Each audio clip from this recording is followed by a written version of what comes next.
think that we are live. There are definitely some internet connectivity issues today, both with our software that we're using and with the internet. I think there's just an insane load on our internet with everybody working at home. But we're going to give it a shot today. Hopefully we really are going live. You'll see me turn at some point to check. But yeah, sometimes you just got to go with the flow, and that's part of how we're all working today. So I'm sure everyone understands and is probably facing some of the same things at home. So I do want to welcome everybody. I am Brianna Bowling. I'm the founder and also a member of Zekiah's board of directors. And I have also with me Tina Encian, who is a recruiter at Zekiah. So a couple of reminders. Last week, we gave you some tips about doing a virtual interview. And our last episode, we gave you some tips for a good resume. And so we're going to continue to discuss how to have a great resume, how to get a resume that's going to be noticed. Also, as a reminder, replays are available on Zekiah's Facebook page and on our website, zekiah.com, under Insights. And if you want to make sure that you don't miss any of these, you can turn on live notification on Zekiah's Facebook page. And also, while we are live, we've said this every time, and we'd love to have some questions. But while we're live, feel free to ask questions, and we will do our best to answer them while we are live. And if you watch the replay, you can post your comments below, and we will answer them next week during our next live broadcast. So Tina, thanks again for joining us and doing our live broadcast. We have a couple questions for you. Some of them came in, and I guess one of the first questions I have for you is there a particular format that works best for a resume? Is a PDF best? What's the best format for a resume? Okay, so part of this is absolutely the recruiter's preference. I'll go ahead and let you know that, but I myself have a strong preference. The first thing I want you to know is look at how they're asking for the resume. If they ask for it in doc format or if they ask for it in PDF, do that, because unfortunately some of the older applicant tracking systems have a hard time reading some of the PDFs, so they might not be able to capture all of your keywords and information. That being said, I really vastly prefer a PDF. PDF is by far the best format, the best thing to send it in for a formatted document. You know that when you're sending me something in PDF, I'm going to be able to open it and see it exactly as you intend for me to open it and see it, which is not always the case in doc format.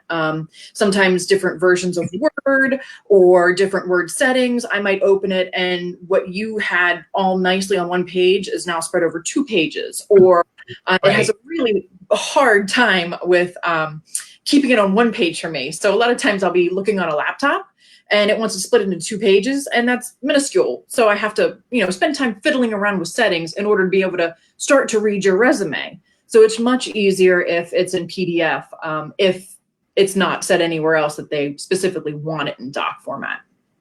Great. I think that all makes sense, especially if you're applying for a tech job. It's great to have a technically well-formatted resume. It shows a good step forward. So is there anything that makes a resume stand out from another when you're looking through that pile? Is there one that you're flipping through, you go, ooh, now this is one I want to take a look at? Well, first off, you want to start with making sure the readability is key. You want to make sure that when I open your resume app, it's not just a solid wall of text. You don't have to be a graphic designer, or put a whole bunch of color in there, although it does help. But I do need to be able to not be overwhelmed and actually be able to pick out the information that I want to see. So the first thing is definitely readability, and hand in hand with readability is please proofread. No kidding. Is proofread out loud, because when you write something, your brain, when you go back to read what you've just written, will automatically see what it wants to see. It knows what you meant, so it sees what you thought you were putting down. If you read out loud, you'll catch those little tiny things like and instead of an, A-N, A-N-D. Those are things that'll jump out to somebody reading, but you'll probably miss it when you're trying to proofread. So that's important. You definitely want to go in reverse chronological order. So put your most recent experience at the top. It's just the way that most people do it now. So when I do occasionally get a resume that's in the other order, I immediately think 2012, what's this person been doing since then? And then I start looking back, like, okay, he's just doesn't have it in reverse chronological order. Okay, so pretty standard. Most people put in reverse chronological order now. Also, bullets are helpful. And you also want to put the important stuff first. So I really love a skills list, especially for tech type stuff where you can list your languages and your familiarity with them. That is incredibly helpful. And it's a great way to catch the recruiter's attention right from the get-go, especially if your skills list has terms from the job application, the job post. We talked about that a little bit last week.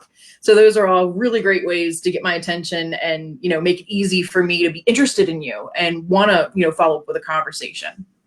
Right. I mean, I know that when I used to look at resumes, one of the things is just make it easy for us to find the information. We want you to succeed, so make it easy for us to see that you're the most awesome candidate ever. So great tips. But is there anything in particular that you wish people did include that they don't or sometimes don't? So I talked about this a little bit last Tuesday. Yes, it was only Tuesday ago. I do wish that if they do have a gap somewhere in their experience, they go ahead and explain that. You can put it up in your objectives. You can put it in your cover letter. Just kind of let me know, hey, I realize that this is, maybe something you're concerned about, but here's why. Similarly, if you have any, if you're applying for a job out of state, but you are, some people are only looking for remote work. And unfortunately, the work we do, we're not able to offer fully remote positions right now. So if I see somebody who's applying from Washington State and we're here near Washington, D.C., the first thing I think of is how seriously is this person going to be actually able to move? So if you put that right at the top underneath your information, willing to relocate, looking to relocate, if you have any specific states in mind, absolutely put that near the top for sure. Great. All really awesome tips. So thanks, Tina. I know you had mentioned color a little bit. Is there anything, in terms of color or different graphics that you want to, add to the list of things that are pretty important? So it's really interesting the way we used to do resumes and the way we are able to do them now. It used to be that resume paper and printing was expensive, and you didn't want to buy heavy duty paper and then pay for color printing and all of that nonsense.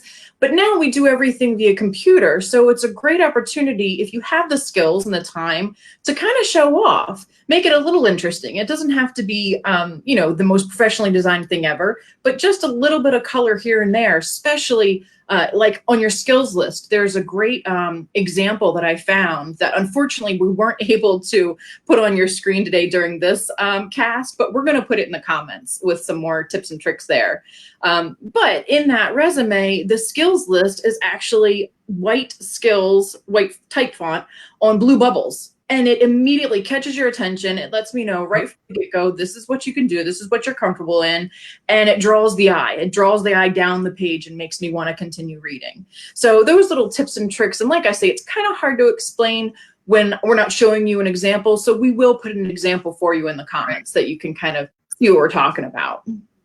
Yeah, and I apologize for that. And so just like, we had talked a couple of weeks ago when we first started this series, is that a lot of these are great things to do, but it does put a little bit of pressure back on them. It's hard enough applying for a job.